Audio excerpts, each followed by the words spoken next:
ask people to forward. Maybe at the bottom of the email, hey, if you found this interesting, please forward to your friends. It's okay to ask. So I touched on this before.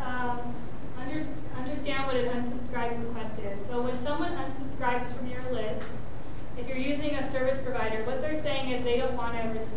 You can't include them on any future lists. But what's good about that is if they unsubscribed and maybe you have an old list where they signed up and you upload that, Constant Contact will automatically know they've unsubscribed somewhere else and it will send it to them again.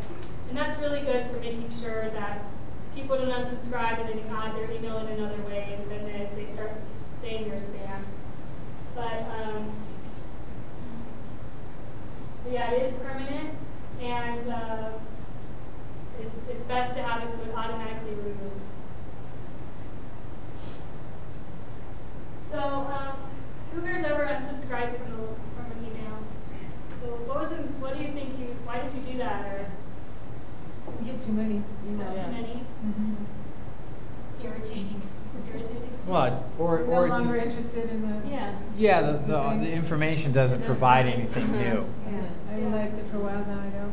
Yeah, I think that I bought a car a year ago, so I looked at a lot of different car websites, and I still get emails, and I replied and said, hey, I bought a car a year ago, I don't need your emails anymore, and it's been really hard unsubscribing, so that's definitely a main thing. So yeah, definitely.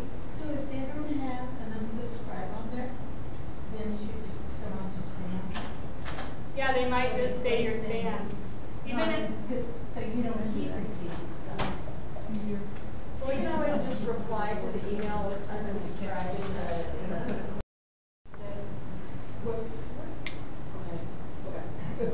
You could also add it to your junk list. That's fast. Yeah. Yeah. What happens when a business goes to spam? I mean, I've spammed people like I'm not interested, or for some reason they keep getting Viagra thing. Okay, that is definitely spam. If I shoot it and ask them. But what happens on the other end? You have that question too? I guess it's similar. I used to bank with Wells Fargo, and I received a spam email because it was a duplicate, but it wasn't actually Wells Fargo. But accidentally push spam. And basically, if you get above a certain percentage of cents versus spam, like if you're on Constant Contact and that happens, they'll put your account on hold, and you'll have to call them and they'll have to verify that your list, like where you got your list. You have to explain a lot of things for them to get their trust back in you. And even it's just like not even, it's like 0.5% of your list. So even one spam is really hard on the company. So, but as far as your question, that sounds like some new technology with spammers. So they'll see that you said you're spam, and they're basically just completely breaking spam laws. And there is a way to actually report those kinds of things to the police. Yeah.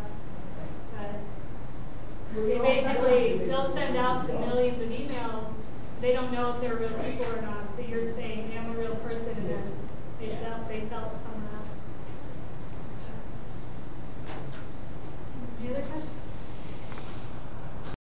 When people unsubscribe on Constant Contact or other platforms, you can have it pop up and ask them why.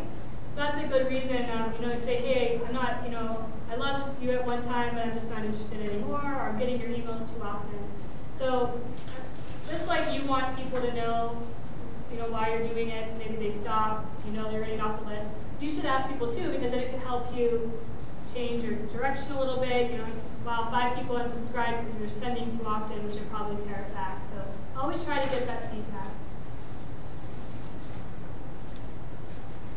All right, so here's the tracking response checklist just to go through. The great thing also about Constant Contact is when you create your email, you can run it through a spam checker, and it will bring up things like, hey, your subject line might get triggered for spam, or you have too many images. So you can know beforehand if it's kind of like over a certain level and then make the changes.